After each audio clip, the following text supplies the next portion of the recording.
Do you like knowing things that you shouldn't? Of course you do. We're all human. Unlike some of your favorite Bendy characters. That's right. I got some secrets for you that you might have missed, alright? Because that's what we're exploring today. So let's do it right now. Let's go! In a 10 deja vu. Straight up, the first mission of Bendy and the Dark Revival had me remembering the first level of Bendy and the Ink Machine very well. Because it was basically the same thing, just slightly shorter this time around. Because the section where you could find the items was smaller than the original game. Yeah, I mean, it took me like 15 minutes to actually do it still because I'm incompetent. But like, come on, I make too many non-related jokes, and if I had actually focused, maybe I would have thought things through. But still, okay, this is freaking hilarious. You replay the first chapter of Bendy and the Ink Machine. The whole first chapter, the first goddamn mission. But this time, with a creepy old guy watching you the whole time. And seriously, how is Wilson still employed there? Like, I get that, like, he's like the son, you know, and like nepotism and all that, but like, seriously, I and basically everyone else who played the game that I watched that had called out that Wilson was very much a walking HR violation.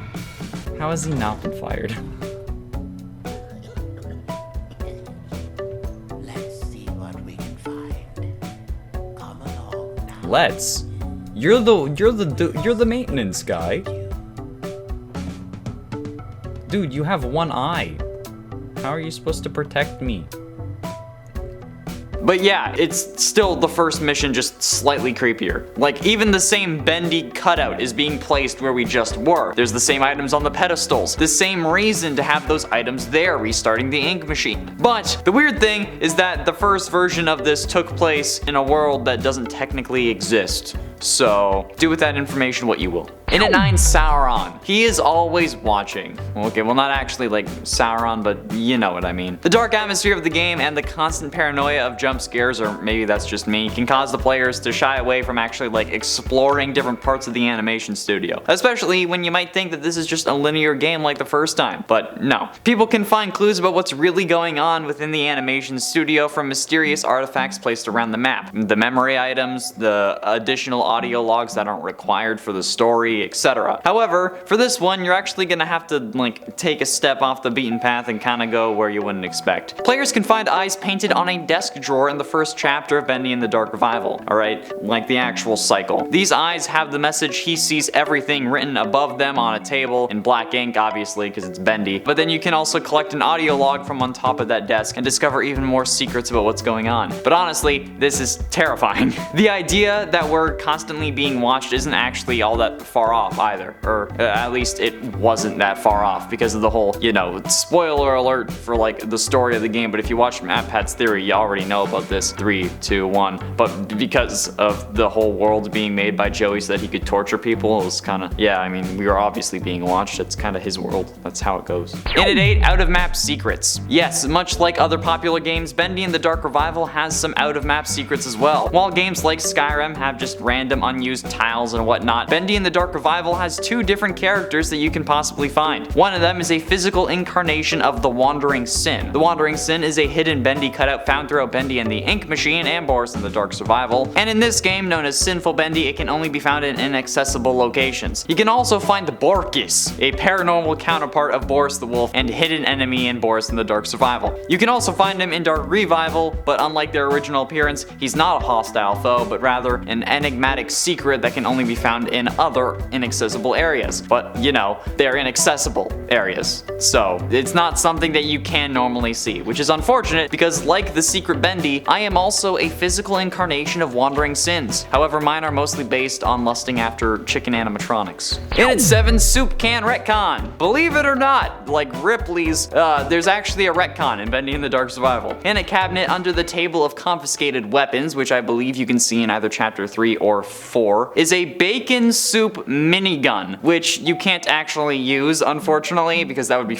awesome. But the bacon soup minigun itself is a reference to a hack or a glitch where you could infinitely throw the empty bacon soup can in Bendy and the Ink Machine Chapter 4, Colossal Wonders. So basically, it explains that hack or glitch as an actual hidden canon feature within the game, which is like the weirdest thing to retcon, but also like, goddamn, that's interesting. I like that. I wish I could use it though. And at 6, Roll Ink Loud. The Ink Jets are a band of lost ones who can sometimes be found rocking walking out and artist rests. To unlock this event though, the player must have 2 halves of a ticket. So, you know, making 1 full ticket. The first part will be on a table in a room where Twisted Alice has Audrey solve a puzzle, and the second one can be found in the Ghent building, in the room with the rounding silos. The player must then go to the second floor room and they'll find Keeper Log 26, and it will be tucked in the back of a storage cabinet to the right of that desk. After this, you're able to see the ink jets jamming out, which I think is just, it's funny as hell, okay? I love that for some reason in this world that Joey created, there's a random, like, actual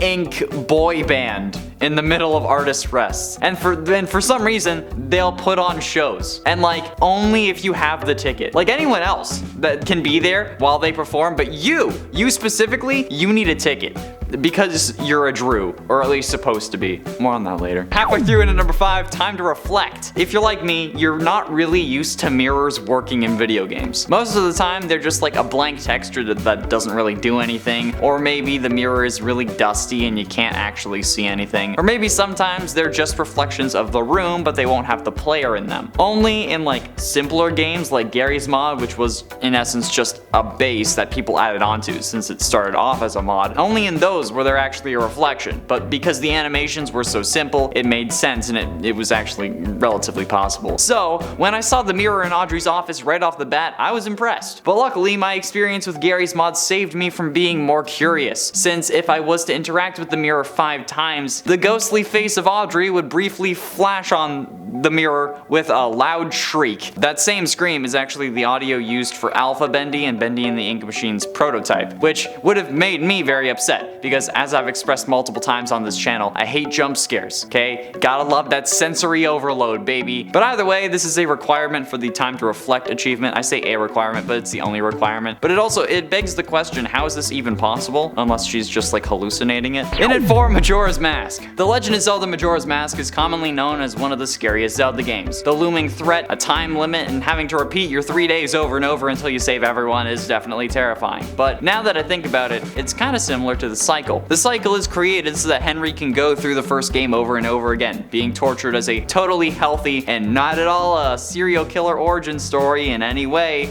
by Joey, because that's not a red flag. But once Henry does it, or tries to do it, and fails, he restarts, which must be why the Majora's Mask moon actually makes an appearance in Bendy and the Dark Revival. Yeah, you're goddamn right it does. You smash 10 jars in the city area, and then you look up, the moon will grow to an enormous size and have an angry face on it, which disappears once you look away. This Easter egg is obviously a reference to Majora's Mask. I mean, obviously, I don't really know why I felt the need to say it again, but just in case you didn't know. And I don't think that it will kill you, but if it did, that would be funnier. If you look away and then you look back, however, it will be gone, so it doesn't last forever. Getting close to the end in number 3, Sock Puppet. Apparently, there's a lot of hidden secrets in the first scene, or in like the first area, because you can see some freaky at the beginning of the game. If you press the button to call the elevator, you can then backtrack to Audrey's workroom. You can pick up a plush ball from under her desk in the same area that you initially collected her keys, and then you can pick up 2 more balls on your way back from 2 other office areas. One is on the floor near a wall, and the second is on a desk in the center. Return to the elevator hall and interact with Wilson's bucket and mop and throw those balls in, and a sock puppet will then jump out of the bucket, earning you the achievement, Did You See That? This makes absolutely no sense, because the scene is supposed to take place in the real world. However, I think the interesting part about this is that you're using balls to summon this thing, and there's a baseball used as a memory object later in the game. Now that is probably a coincidence, since this is an Easter egg, but maybe the sock puppet being linked to Wilson and the memory could be a bigger hint to another little secret. But ultimately, in at number 2, 4 is a crowd. Jane Todd was a former employee at Joey Drew Studios. Her corpse can actually be found in this game next to an audio log in Chapter 2 of Dark Revival. Jane Todd's corpse looks defeated as it lies lifeless on the floor, her body being somewhat blue, which makes it stand out, but that could also just be like the whole shading with colors kind of thing, since, you know, the corpse is made of ink, so it's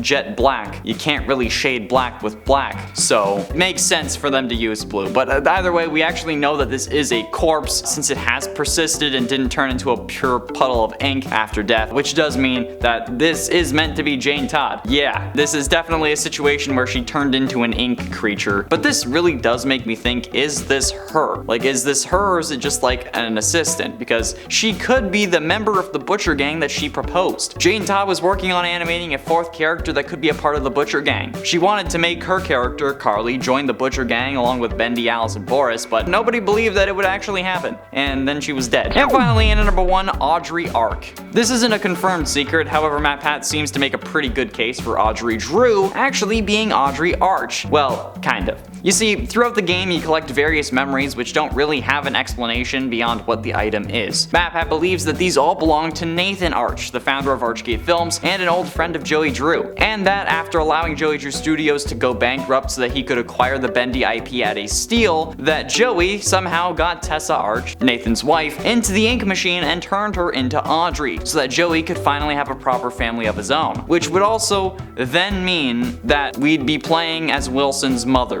And that at the end of the game, Wilson has an Oedipus complex so massive that therapists could be studying it for a millennia, even if it is unknowingly so. But maybe that's why he was so drawn to Audrey and uses her to turn the ink machine back on instead of literally anyone else could have been there at any other time. Or maybe it's wrong, because after all, that is just a theory. A game theory.